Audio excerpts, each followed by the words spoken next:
the social networks and daily routines within your everyday life. And then the third one is going to be changes within the neighborhood. So the first question that I'm just going to ask is, how long have you lived within this neighborhood? It's been about a year now, actually. Okay. Maybe a little over a year. Right, right.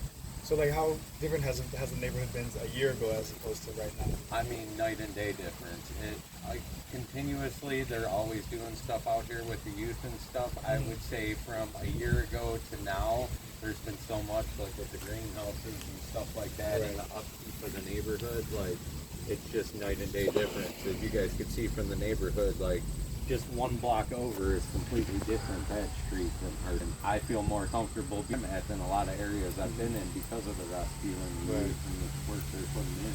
So what made you want to move down over here? I had a friend whose house that was in that, and I needed a place to go. And then when I came down and looked at the area and seen what was going on with the rescue and the nonprofit, it seemed like a good fit. Like in a lot of the areas that I've lived in, I feel more comfortable and safer over here than I have in a lot of the other areas.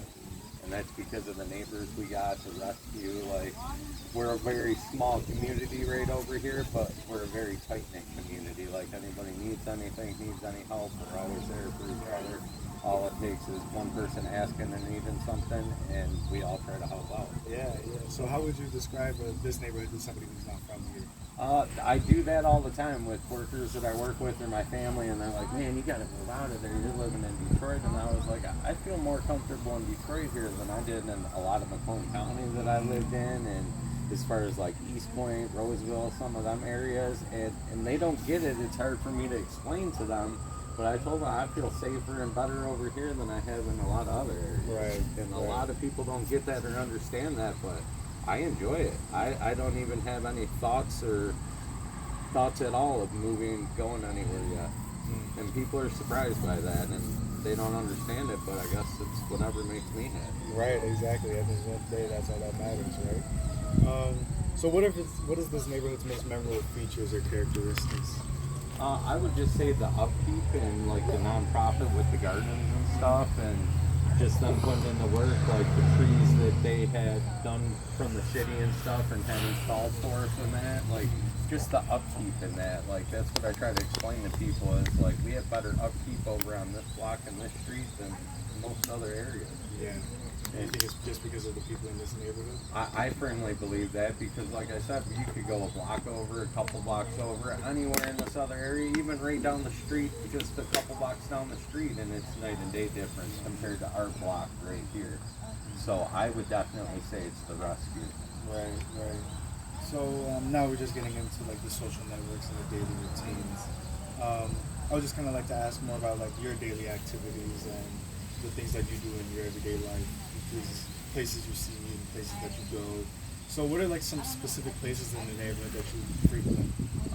It depends because I'm a contractor and a roofer, so I bounce around a lot, so I get to a lot of different areas in that. Mainly, so my work varies all the time, and then I do a lot of work around here to help with the rescue and stuff. So a lot of my daily routines either stem from being around the neighborhood here or when I venture out for other work in that to other areas.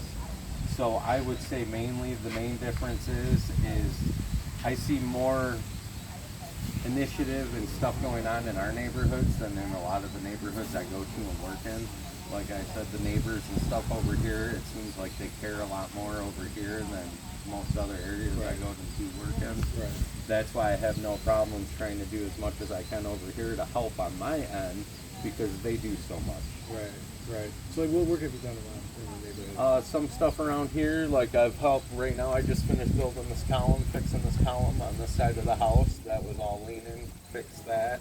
I just put up a deck in the backyard here. In the process, I got the last couple things to finish on that. Put the stairs up on the front of the house down there. So just little odds and ends there, whatever I can do to help out with the rescue when I have time and they need my help. So it's stuff like that. Right, right. So like what are the type of places that you frequent other than like work? Like restaurants, businesses, church, social activities, things of that nature? I would say not too many because I'm so busy with work Right. and stuff, but if anything, it's just locally around here maybe, like go up to maybe that Coney Island now and then for Right. food and stuff around there, but for the most part, any socializing and stuff I do is really with the rescue and the neighbors here. Right. Because they're the ones that I see the most and spend most of my time with whenever I'm not either at work or out of the vicinity. So those are the main people that I socialize with around here. Right. I probably spend more time with these guys and socializing with them than I do most of like my friends or coworkers or people that I work with. So like what areas within this neighborhood would you consider safe and what areas would you consider unsafe? See, that's really surprising because, like I said, I feel safe over here, but sometimes on that next block right around the street on Exeter, I would say I feel unsafe over on that, and that's only a block away, a street away, but I feel safer over here. It's night and day difference. Like, it's really different to me. Even though I know there's been a lot of police presence and them helping us more and more on the block and stuff lately, I've noticed that in the past year that the police have definitely stepped up and tried to help us more and more. They definitely put in more of an effort coming through here, but I feel probably most safe around here than I do any other vicinity, even just going up to the stores or gas stations. It's just night and day difference. Why do you think you feel unsafe or more over by the other exit a couple blocks away? I don't think the neighbors and stuff over there care as much. I think it's more of just them doing what they want to do. I don't know if it's their extracurricular activities or the stuff that they do, but none of that's going on around here. So I think that's why I feel safer around here. But I also know I live in Detroit, so I know that comes with living in Detroit and stuff. But you could definitely tell just from the different areas around here that it's just completely different over on our block than other blocks and stuff. Right. Do you look for reasons to leave your neighborhood? Like, do you ever see yourself like moving out in the near future? Out of here? No, actually, surprisingly, that's what I try to explain to a lot of friends and family. I have no ambition to leave at all. Everybody tells me all the time, "Oh, you live in Detroit. You need to come further north or move around." And like I tell them, I feel safe